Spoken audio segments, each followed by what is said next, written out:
Amici di Street News, siamo qui con Michele Plastino, il maestro direi Michele Plastino, direttore di Radio Sportiva, conduttore della storica trasmissione Gol di Notte, autore di tanti libri, tra cui mi pare uno sul Mondiale dell'82, uno sulla finale Roma-Liverpool, sul Napoli. Signor Plastino, per lei che significato ha questa serata e questo premio ricevuto?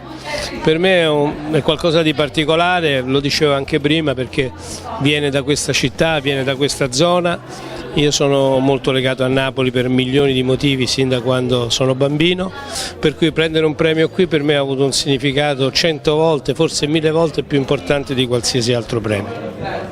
Signor Plastino, allora la crisi del calcio italiano, secondo lei che soluzioni e che proposte possono essere adottate? L'Italia calcistica dovrebbe essere affidata di più ai calcistici, cioè a chi con passione capisce tanti meccanismi.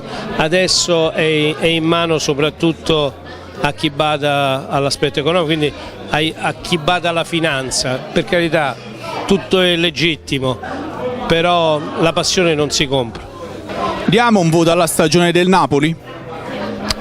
Dipende dal contesto, così oggettivamente una squadra che arriva seconda in classifica comunque non va al di sotto del 7, 7,5. Se fai un discorso sulle aspettative forse il voto si abbassa un po', semplicemente perché non dico che ti aspettavi di poter vincere sicuramente lo scudetto, quindi il secondo posto c'è, ma forse che potevi lottare un po' di più, e poi la speranziella di andare magari avanti prima in Champions, e ci sei andato vicino, e poi in Europa League ti lascia un po' di amaro in bocca.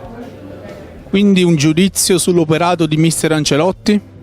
Ma guarda, non coinvolge lui, coinvolge tutto, cioè è un'annata che è andata, ripeto, sono le aspettative, quelle magari un pochino sono state deluse, ma non mi sento di dare nessun tipo di colpa ad Ancelotti. Oh sì, forse una, se ogni tanto, non pensando a Sarri, avesse fatto giocare qualche volta anche col 4-3-3, essendo il Napoli pieno di ale fantastiche, per me non sarebbe stato doloroso, ecco, sarebbe stata una cosa in più. Quindi secondo lei, dopo un secondo posto, perché una parte della tifoseria napoletana è contro a questa dirigenza e contro al presidente De Laurentiis? Guarda, questa è una realtà che non è solo di Napoli e del Napoli, perché evidentemente c'è qualcosa che è sempre legato alla passione, che non lega certi dirigenti alla passione popolare. Ultima domanda, per poter ridurre il gap con la Juve, secondo lei cosa serve al Napoli? Un po' di fortuna e certamente serve qualche giocatore in più nella rosa.